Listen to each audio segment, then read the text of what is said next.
Praise the lord. ಕ್ರಿಸ್ತನಲ್ಲಿ ಪ್ರೀತಿಯುಳ್ಳ ದೇವಜನರೇ, ಈ ದಿನ ದೇವರ ವಚನ ನಾವು ಧ್ಯಾನಿಸುವುದಾದರೆ ಯೆಶಾಯ 63:9, ಶ್ರಮೆ ಪಡುತ್ತಿರುವಾಗೆಲ್ಲ ಆತನೂ ಶ್ರಮೆಪಟ್ಟನು ಎಂಬುದಾಗಿ ಬರೆಯಲ್ಪಟ್ಟಿದೆ.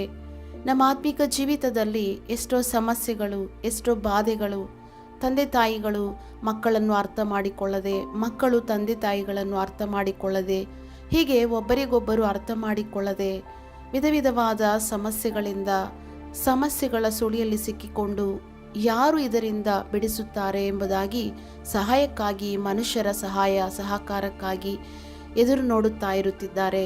ಆದರೆ ಅಂತಹ ಗುಂಪಿನಲ್ಲಿ ಆಗಾಗ್ಗೆ ನಾವು ಕೂಡ ಕಂಡುಬರುತ್ತೇವೆ.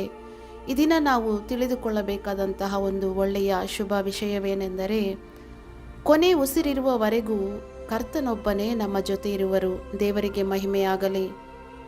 ಒಂದಲ್ಲ ಒಂದು ದಿನ ಮನುಷ್ಯರು ನಮ್ಮನ್ನು ಬಿಟ್ಟು ಹೋಗುತ್ತಾರೆ, ಒಂಟಿಯಾಗಿ ಮಾಡುತ್ತಾರೆ. ಆದರೆ ಕರ್ತನು ನಮ್ಮನ್ನು ಎಂದಿಗೂ ಕೂಡ ತೊರೆಯುವುದಿಲ್ಲ. ಸಂತೈಸುವ ತಾಯಿಯಂತೆ ನಮ್ಮ ಜೊತೆಯೇ ಇರುವರು.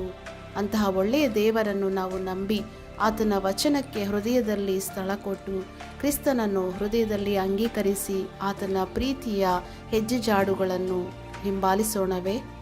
ಪ್ರಾರ್ಥನೆ. ನಮ್ಮನ್ನು ಬಹಳವಾಗಿ ಪ್ರೀತಿ ಮಾಡಿದ ನಮ್ಮ ಪರಲೋಕದ ತಂದೆಯೇ, ನಿಮಗೆ ಸ್ತೋತ್ರ ಸ್ವಾಮಿ.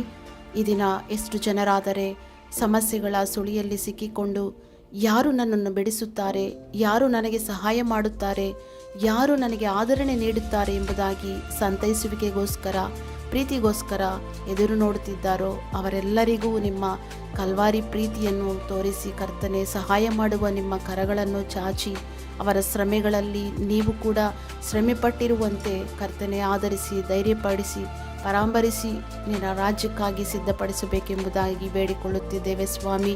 ಈ ಲೋಕದಲ್ಲಿ ನಿಮ್ಮನ್ನು ಬಿಟ್ಟರೆ ಯಾರೂ ಇಲ್ಲ ಸ್ವಾಮಿ. ನೀನಿಲ್ಲದೆ ಈ ಲೋಕದಲ್ಲಿ ನಾವು ಜೀವಿಸುವುದಕ್ಕಾಗುವುದಿಲ್ಲ ಕರ್ತನೆ. ಕೊನೆ ಉಸಿರಿರುವವರೆಗೂ ನಿಮ್ಮ ಕೃಪೆಯನ್ನು, ಪವಿತ್ರಾತ್ಮನ ಸಹಾಯವನ್ನು ನಮಗೆ ದಯಪಾಲಿಸಬೇಕೆಂಬುದಾಗಿ ಯೇಸು ಕ್ರಿಸ್ತನ ಹೆಸರಿನಲ್ಲಿ ಬೇಡಿ ಹೊಂದಿದ್ದೇವೆ ತಂದೆಗೆ. ಆಮೇನ್.